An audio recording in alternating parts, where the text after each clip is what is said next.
Olá, meus jovens, como é que vocês estão? Estão todos bem? Eu espero que sim.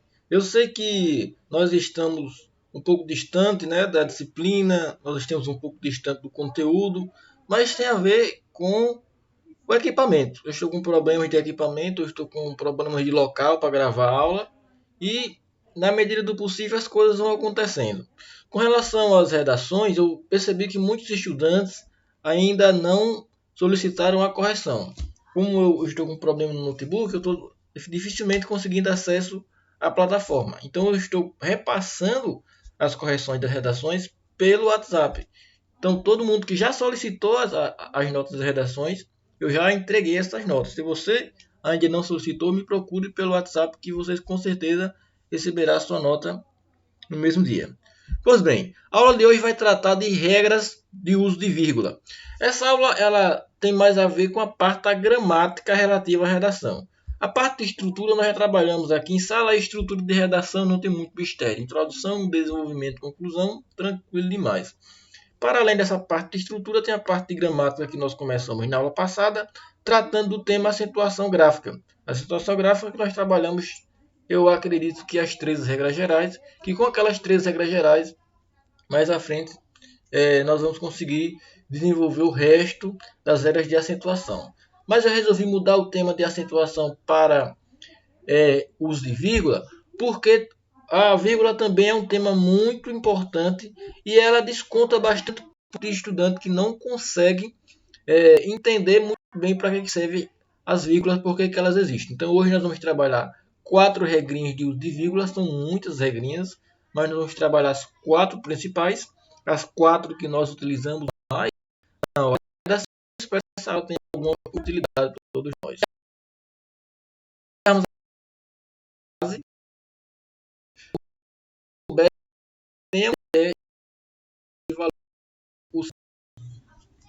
E aí essa frase, ela não está pontuada, ela apresenta apenas um ponto final aqui. Mas ela precisa que uma vírgula seja inserida em algum momento dessa oração. E eu gostaria de mostrar a vocês que sem essa vírgula, essa frase ela não tem um sentido claro. Por falta de pontuação, esta oração está ambígua. Ambígua significa ter dois sentidos. Por falta de pontuação, esta oração está ambígua e pode ter dois sentidos a depender de onde você irá colocar a vírgula. Veja bem, a vírgula ela é um instrumento da língua portuguesa que ela possui uma função. E nós vamos entender essa função já já. Mas para agora eu gostaria que vocês entendessem que nesta oração em específico, sem a vírgula não há sentido ou há um sentido ambíguo. Com a vírgula em um determinado lugar há um sentido. Com a vírgula em outro determinado lugar há um outro sentido. E eu explico. A vírgula ela pode ser inserida em dois momentos aqui. A vírgula ela pode ser inserida em dois momentos. Se o homem soubesse o valor que tem a mulher, existem duas possibilidades de vírgulas para essa oração. Eu posso colocar uma vírgula depois da palavra mulher e eu posso colocar uma vírgula depois da palavra tem. E veja que quando eu coloco uma vírgula depois da palavra tem, o sentido da frase é o seguinte, se o homem soubesse o valor que tem, vírgula, quem é que tem o homem? Quem é que tem o homem? Quem é que tem valor? O homem. Se o homem soubesse o valor que tem, vírgula, a mulher jamais deixaria de valorizar o seu amor. A mulher não deixaria de valorizar o seu amor, o amor do homem, se o homem soubesse o valor que tem. Esse é o sentido da oração se eu colocasse uma vírgula aqui. Percebam comigo. Se o homem soubesse o valor que tem, se eu colocasse uma vírgula aqui, a frase significaria que a mulher precisava dar valor mais ao amor do homem, se eu colocasse uma vírgula aqui. Mas eu posso tirar a vírgula daqui e colocar aqui, e ficaria assim, se o homem soubesse o valor que tem a mulher, vírgula, a vírgula aqui, jamais deixaria de valorizar o seu amor. Opa, um carro de som aí vendendo alguma coisa, com 50% de desconto não sei aonde.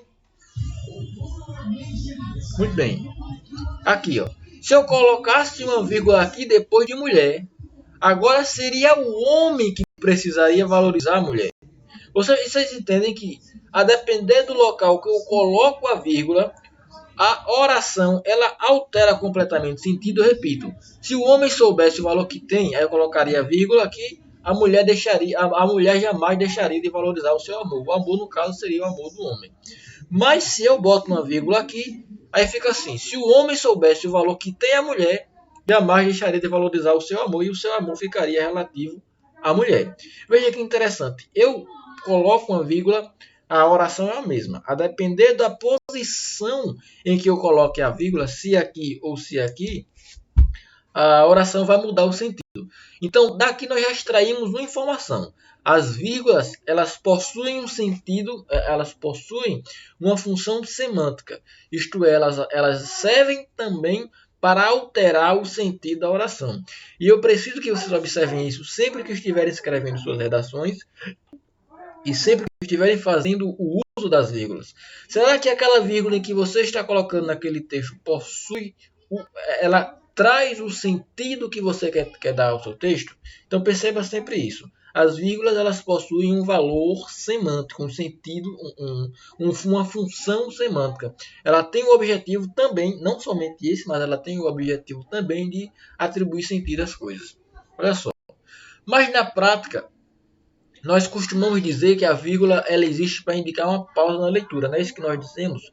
Só que aqui veja bem o texto, a vírgula não existe somente para indicar uma pausa na leitura. Quando nós estamos aprendendo a usar a vírgula, logo no ensino fundamental, os professores dizem geralmente assim: se você está lendo um texto, você para respirar, você coloca uma vírgula. E na verdade não é dessa forma que nós devemos entender a vírgula. A vírgula ela tem uma função. Além de ter a função semântica, a função de alterar o sentido da oração, a vírgula também ela tem a função de ajudar na construção sintática das frases. Eu sei que é um termo difícil, construção sintática, é uma coisa talvez nova para alguns de vocês, mas eu só quero que vocês precisem entender o seguinte: a sintaxe é a parte da gramática que estuda a relação entre as palavras dentro de uma frase. Simples. A vírgula, olha só, a vírgula tem como função ajudar na construção sintática. E a sintaxe, a vírgula é a sintaxe, ela ajuda na sintaxe. E a sintaxe, ela é a parte da gramática que estuda a relação entre as palavras dentro de uma frase. E as palavras dentro de uma frase, não se preocupe, vocês vão entender isso mais à frente. Isso é conteúdo, mais à frente aqui nessa aula, é conteúdo prévio. As palavras dentro de uma frase, dentro de uma oração, elas se organizam assim, elas podem ser sujeito, elas podem ser predicado, elas podem ser objeto, elas podem ser adjunto, elas podem ser aposto, elas podem ser vocativo. Veja, é assim, a vírgula ela existe como uma função sintática. A sintaxe ela é a parte da gramática que estuda as palavras dentro de uma frase. E as palavras dentro de uma frase, elas possuem essas funções. Elas podem ser sujeito, elas podem ser predicado, elas podem ser objeto, elas podem ser adjunto. E tudo isso tem a ver com vírgula. Professor, não estou entendendo ainda muito bem. São palavras novas, são palavras difíceis. Não se preocupe, nós vamos entender pelo menos o básico disso nessa aula agora mesmo. Vamos entender aqui, ó. Eu nesse slide aqui fiz justamente aquela alteração. Do início da aula, eu peguei a vírgula, coloquei em um momento, depois eu peguei a vírgula e coloquei em um outro momento. A vírgula depois de mulher e a vírgula depois de tem. Fiz exatamente aquilo. E agora nós vamos entender como é que essa vírgula ela altera a relação entre as palavras. Veja, eu disse aqui, ó, a vírgula ela tem a função de ajudar na construção sintática. E eu disse aqui que a sintaxe é a parte da gramática que estuda as frases, que estuda as palavras dentro de uma frase. E aqui as palavras elas se organizam em diferentes grupos. Elas podem em diferentes formas de apresentação. As palavras podem ser sujeito, podem ser predicado, podem ser objeto e por aí vai. Ok. E aí eu retornei àquela oração primária que nós estudamos. Nós fizemos a leitura agora. E vamos entender como é que a vírgula altera isso. Veja bem. Quando nós estamos fazendo a leitura de uma oração do ponto de vista sintático, a primeira coisa que nós devemos procurar é sempre quais palavras estão relacionadas com quais palavras. Aqui eu separei em rosa as coisas que estavam relacionadas ao homem. E separei em azul as coisas que estavam relacionadas à mulher. O valor que tem a mulher e o seu amor, o valor que tem e o seu amor estão relacionadas à mulher nessa oração. Olha, se o homem soubesse o valor que tem, quem tem o valor é a mulher, o valor que tem a mulher, jamais deixaria de valorizar o seu amor, o amor da mulher. Todas essas palavras aqui, ó, o valor que tem e o seu amor, estão relacionadas à mulher. E o que é que me diz que tudo isso está relacionado à mulher? Essa danada dessa vírgula aqui. Por quê? Porque se eu tirar essa vírgula aqui e colocar essa vírgula antes do tem ou depois do tem, ficaria assim, ó. Se o homem soubesse o valor que tem, então o valor agora é o valor do homem. A mulher jamais deixaria de valorizar o seu amor. O amor de quem? O amor do homem. Então, essa danada dessa vírgula aqui alterou a estrutura sintática da oração. Porque a sintaxe estuda a relação entre as palavras dentro de uma frase. Quando eu mudei uma vírgula de posição, eu mudei a relação que as palavras tinham dentro da oração. Vocês conseguem perceber isso? Eu deixei coloridinho para ficar mais fácil. Olha, em rosa, as palavras que estão relacionadas com o homem. Em azul, as palavras que estão relacionadas com a mulher. Não sei se é azul, se é roxo. Na minha cabeça agora está vendo? Está parecendo que essas duas cores são cores diferentes. Mas tudo bem, dá para entender, dá para separar. E aí, veja. O valor, jamais deixaria de valorizar. Essa estrutura aqui está relacionada com o homem, porque a vírgula está depois de mulher. Já essa estrutura aqui, jamais deixaria de valorizar, está relacionada com a mulher, porque a vírgula está antes da mulher. Eu estou repetindo mais uma vez para que vocês consigam entender tranquilamente. Mais uma vez, alterei a vírgula de posição, alterei a estrutura sintática. Estrutura sintática significa as relações que as palavras exercem dentro de uma frase. Tudo bem? Tudo tranquilo? Vamos seguindo. Agora eu preciso que vocês prestem bastante atenção nessa parte do slide. Essa parte aqui é muito interessante porque é daqui que nós vamos retirar as 4 regrinhas de uso de vírgula que nós vamos estudar. São 4 ou são 3? Eu vou ver mais à frente. Na verdade, eu terminei de elaborar essa aula agora há pouco, mas eu tenho uma memória péssima. Muito bem. De novo, aqui. As vírgulas elas servem para alterar o sentido, elas ajudam no sentido, mas elas possuem uma função sintática. A sintaxe é a parte da gramática que estuda as palavras dentro de uma oração. As palavras dentro de uma oração elas podem assumir diversas funções. Elas podem ser sujeito, podem ser predicado, objeto, adjunto. Vamos ver isso mais à frente. E aqui eu mostrei para vocês na prática isso tudo. Que quando eu tiro uma vírgula de um canto e boto em outro, as palavras elas se relacionam de maneira diferente. Então a vírgula ela indica essa relação. Se a vírgula indica a relação que as palavras exercem dentro da relação, a vírgula ela é um elemento da sintaxe, porque a sintaxe estuda a relação das palavras. Então, quando perguntarem para você, para que serve uma vírgula, você já vai saber responder. Uma vírgula serve para ajudar a sintaxe, para ajudar a relação que uma palavra tem com a outra. A vírgula serve para ajudar a relação que uma palavra tem com a outra. Ela também serve para alterar o sentido das palavras. E, naturalmente, quando há uma vírgula, nós precisamos, no momento da leitura, fazer uma pausa. Isso você já sabe. Ok? A partir daqui nós já começamos a parte mais prática da nossa aula. Ordem direta da oração. Mostrei para vocês que as palavras elas se organizam, elas se apresentam sintaticamente de diversas formas. Sujeito, predicado, objeto direto. Só que todas essas formas aqui, elas possuem uma ordem chamada de ordem direta da oração. O que é a ordem direta da oração? Essa ordem direta da oração é a forma preferencial como as palavras se organizam no seu texto. Você está escrevendo uma redação. As palavras da sua redação, elas possuem uma preferência de organização. Você pode não saber, mas as palavras que você está escrevendo, em qualquer momento e em qualquer texto, elas possuem uma preferência de organização. Essa preferência é chamada de ordem direta de oração. E eu já preciso dizer que essa preferência não é obrigatória. É preferível, mas não obrigatório, que quando você estiver escrevendo um texto, você siga essa ordem direta da oração. E o que é que diz a ordem direta da oração? Que no momento em que você estiver produzindo a sua redação, você escreva o seu texto seguindo essa sequência de partes: sujeito, verbo, complemento, adjunto. Sujeito, verbo, complemento, adjunto. Mais uma vez, a ordem direta da oração prega que, quando você estiver escrevendo a sua redação, é interessante que você siga essa estrutura aqui, ó. Sujeito, verbo, complemento, adjunto. Professor, ainda não sei quais são os elementos dessa estrutura. Vou explicar neste exato momento. Quero saber como eu organizo o meu texto de acordo com a ordem direta da oração. Eu começo analisando o meu texto por onde? Eu começo analisando o meu texto pela estrutura chamada de verbo.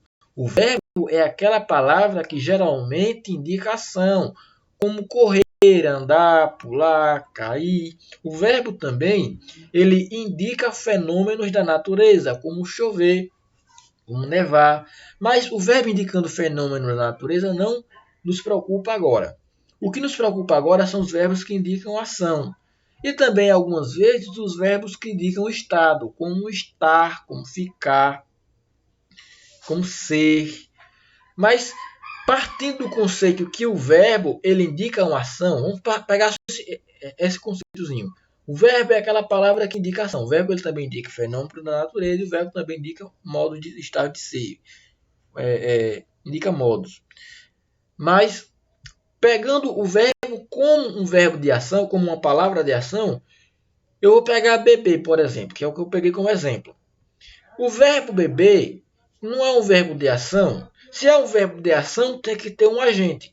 Se tem a palavra bebia, que é um verbo de ação, nós temos alguém que bebia. Esse alguém que bebia é chamado de sujeito. Então veja, eu quero começar a analisar as minhas próprias orações, as minhas próprias redações, de acordo com a ordem direta da oração. O que é que eu quero? O que é que eu preciso fazer?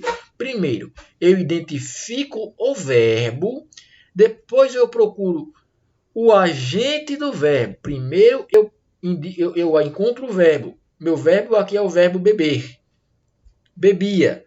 Eu pergunto ao verbo quem bebia, eu encontro o sujeito. O sujeito na gramática é o ser que age. É a pessoa, não vou dizer é o ser, é a pessoa que age. É o termo responsável pela ação. Beber é o verbo. Sócrates é o sujeito. Sócrates bebia. A palavra beber, que é um verbo, para ter sentido, eu vou usar esse termo. Para ter sentido, mas não é assim que a gramática normativa ela prega. Eu quero apenas que vocês entendam isso aqui. Para a palavra beber ter sentido, eu preciso indicar o que foi bebido. Sócrates, que é o sujeito, bebia. Eu chego para você e digo assim, Sócrates bebia. Na maioria das vezes você me perguntar, bebia o quê? Eu vou dizer, bebia vinho. A palavra vinho, nesse sentido, é o complemento do verbo beber. Porque o verbo beber exige agente, que é o sujeito, e exige que a ação de beber recaia em alguma coisa. No caso, o que foi bebido. E o que foi bebido foi o vinho. Professor, eu preciso mesmo entender isso? Precisa, porque as nossas regras de vírgula, elas dependem desse entendimento. Vamos lá. Ordem direta da oração, sujeito, verbo, complemento. Primeiro é o verbo. O verbo é a palavra que indica ação. Se eu tenho ação, eu tenho um agente. Esse agente é chamado de sujeito. Se eu tenho um agente e tenho a ação, eu tenho aquilo em que a ação recai. A ação recai, nesse caso, sobre o vinho, porque o vinho é a coisa que é bebida. Sujeito, verbo, complemento. Sócrates bebia vinho. Maravilha. Eu tenho aqui uma oração seguindo a ordem direta. Sujeito, verbo, complemento. Sócrates, sujeito, bebia, verbo, vinho, complemento. Maravilha. Até essa parte aqui, nós temos os chamados elementos obrigatórios da oração: sujeito, verbo, complemento. Mas nós temos também um outro elemento chamado de adjunto. Este elemento ele aparece muito na redação de todos nós. Ele basicamente é um elemento obrigatório das redações, muito embora não seja um elemento obrigatório na ordem direta, na oração. Ele não é um elemento obrigatório na oração, mas ele é quase um elemento obrigatório nas redações. Eu vou dizer de novo porque ficou confuso. O adjunto não é um elemento obrigatório na oração. A oração é a frase que nós escrevemos, é uma frase que tem o verbo dentro. Sócrates bebeu todas as manhãs. Isso é uma oração. Por que eu estou dizendo que não é obrigatório? Porque eu posso dizer assim, ó, Sócrates bebia vinho e colocar um ponto final aqui e faz sentido. Sócrates bebia vinho. Mas eu posso adicionar uma informação. Eu posso inserir uma informação a mais. Essa informação a mais é chamada de adjunto. Ok? Ordem direta da oração. Sujeito, verbo, complemento. O verbo é a palavra que indica ação. Se eu tenho ação, eu tenho um agente, o agente é o sujeito. Se eu tenho o sujeito e tenho a ação, eu tenho aquilo em que a ação recai. Aquilo em que a ação recai se chama complemento. Então, Sócrates bebia vinho. Analisando isso aqui sintaticamente, Sócrates é sujeito, beber é verbo, vinho é complemento. É, o verbo dá certo, Sócrates agora vinho porque ninguém come vinho. Eu posso dizer Sócrates comeu um milho. Veja que nessa construção que nós estamos fazendo mentalmente, Sócrates trocando o verbo beber por comer, um milho é o nosso complemento.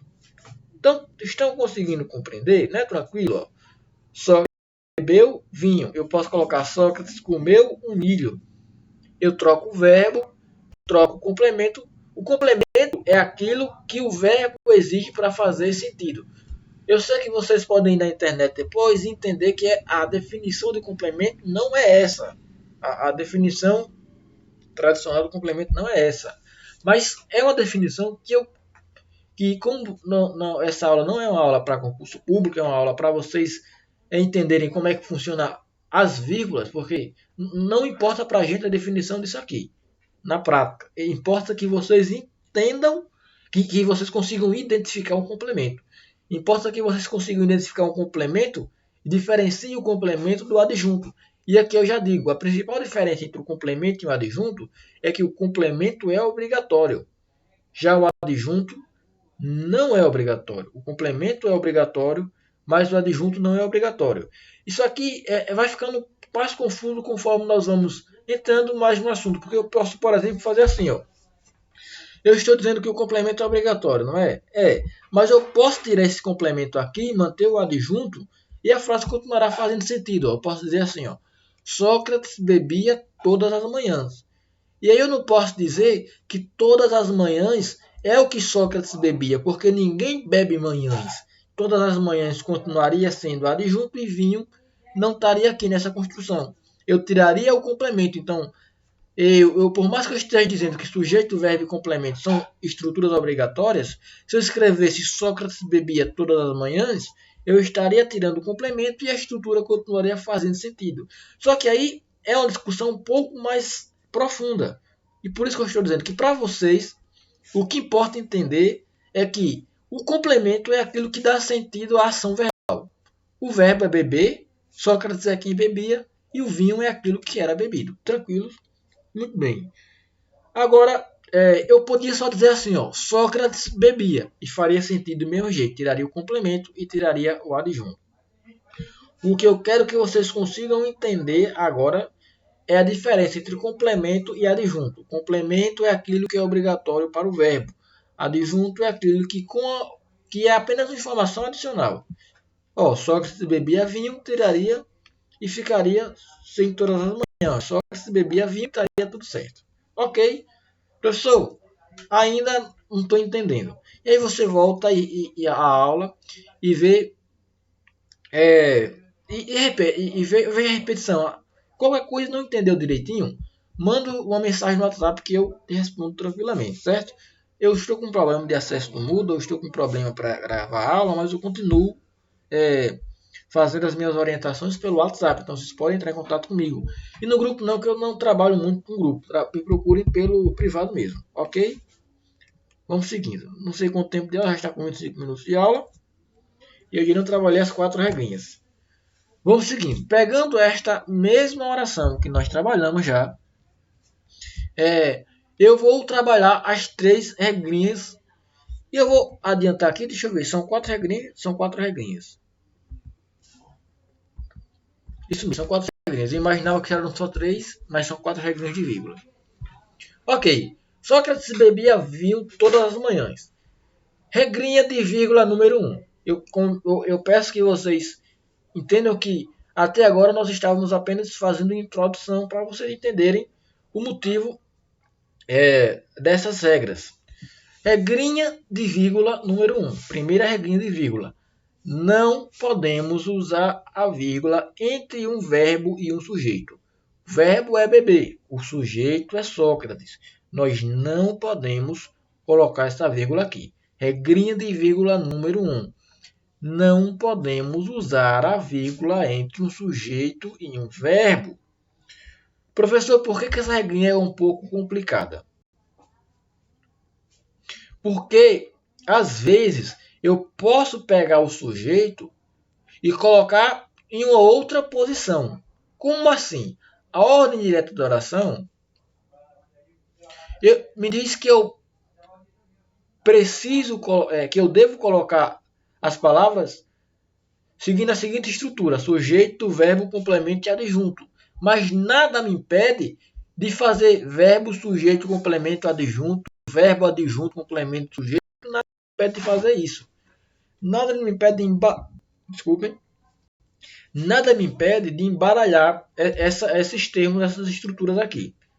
Então, eu só peço que vocês identifiquem o que é um sujeito e o que é um verbo. Identificando o sujeito, identificando um verbo, vocês já sabem que a regrinha de vírgula número 1 me diz que não pode haver vírgula entre o sujeito, que é Sócrates, e o verbo, que é beber nesse caso. Não podemos usar vírgula entre um verbo e um sujeito. Nós não podemos usar vírgula entre um verbo e um sujeito. Essa vírgula aqui é proibida. Agora, explicando um pouco mais, independente da posição do sujeito. O sujeito pode estar na frente. Olha, vai ficar feio, mas eu vou dizer assim, ó. Bebia Sócrates um vinho. Bebia Sócrates um vinho. Quem é que bebia? Sócrates.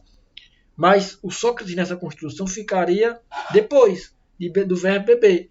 E aí não estaria seguindo a estrutura sujeito, verbo, complemento, porque o verbo apareceria na frente. Bebia Sócrates um vinho. Mas a regra 1 continuaria valendo, independente da posição do sujeito. O sujeito pode aparecer na frente, o sujeito pode aparecer atrás, o sujeito pode aparecer no meio. A regrinha número 1 diz assim: não podemos usar a vírgula entre verbo e sujeito. Você está fazendo o seu texto, primeiro identifica o verbo, depois identifica o sujeito. Identificando os dois, se tiver uma vírgula entre um verbo e um sujeito, essa vírgula está errada, porque a regrinha número 1 diz: não podemos usar vírgula entre um verbo e um sujeito. Tranquilos? Vamos seguindo. Regrinha de vírgula número 2. A regrinha número 2 diz que nós não podemos usar a vírgula entre um verbo e um complemento. Essa vírgula aqui, está separando o verbo do complemento. Aquilo que é bebido. Beber é o verbo, aquilo que é bebido é o vinho. O vinho é o complemento de beber. Então, essa vírgula aqui é uma vírgula proibida. Essa vírgula número 1 é uma vírgula proibida, essa vírgula número 2 é uma vírgula proibida porque a regrinha 1 diz que nós não podemos usar uma vírgula entre um sujeito e um verbo, e a regrinha 2 diz que nós não podemos usar uma vírgula entre um verbo e um complemento, certo? Essas duas regras, essas duas vírgulas, elas são vírgulas proibidas. Regrinha de vírgula número 3. A regrinha de vírgula número 3 diz que quando o adjunto está em sua posição original ao final da oração, a vírgula é facultativa. Essa regrinha de vírgula número 3 é uma regrinha muito complicadinha. E aqui eu percebi um erro meu, na verdade são 3 regrinhas mesmo. São 3, é isso?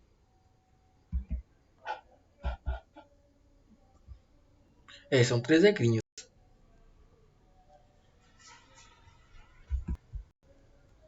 Não, são 4 regrinhas. Vamos seguindo com o número 4 regrinhas, porque, como eu disse a vocês, essa estrutura aqui de adjunto adverbial é uma estrutura um pouco complexa. A gente pode até chamar de regrinha 3 e essa regrinha 4, regrinha 3.1. Eu vou chamar ela de regrinha 4 também, porque apesar de tratar da mesma estrutura, que é essa estrutura aqui, ó, adjunto, o adjunto é essa parte aqui. O adjunto é a informação que é adicional. Ó. Sujeito, verbo, complemento, adjunto. E a regrinha 3 é a regrinha dos adjuntos. A regrinha dos adjuntos é assim, ó. Quando o adjunto está em posição original, e qual é a posição original do adjunto? É quando ele está ao final da frase. Ó. Sujeito, verbo, complemento, adjunto. Quando o adjunto está em posição original, a posição original é ao final da oração, a vírgula é facultativa. Quando o adjunto está em posição original, a vírgula é facultativa. Então, essa vírgula aqui eu tanto posso colocar quanto eu posso retirar. Quando o adjunto está em posição original, a vírgula ela é facultativa. Tudo certo? Então, estudamos aqui essas 3 regrinhas. Mas nós já estamos com 30 minutos de aula. Há apenas uma outra regrinha, que eu vou deixar essa regrinha para uma aula seguinte. E vamos finalizar essa aula aqui, nessas 3 regrinhas. E nós vamos trabalhar essa regrinha 4 em uma outra aula para ficar muito longo. Já estamos 30 minutos. Regrinha número 1, não podemos ter vírgula entre o sujeito e o verbo. Regrinha número 2, não podemos ter vírgula entre o verbo e o complemento. E regrinha número 3, nós não podemos ter vírgula entre. Aliás, perdão, a vírgula ela é opcional antes de adjuntos adverbiais, quando o adjunto adverbial estiver em posição originária. Qual é a posição originária do adjunto adverbial? Ao final da oração. Tudo bem? Então, eu finalizo aqui esse encontro de hoje. Imediatamente abaixo este vídeo vai estar o próximo vídeo com a aula 2 de uso de vírgula. Agradeço mais pela todos vocês e até o nosso próximo encontro.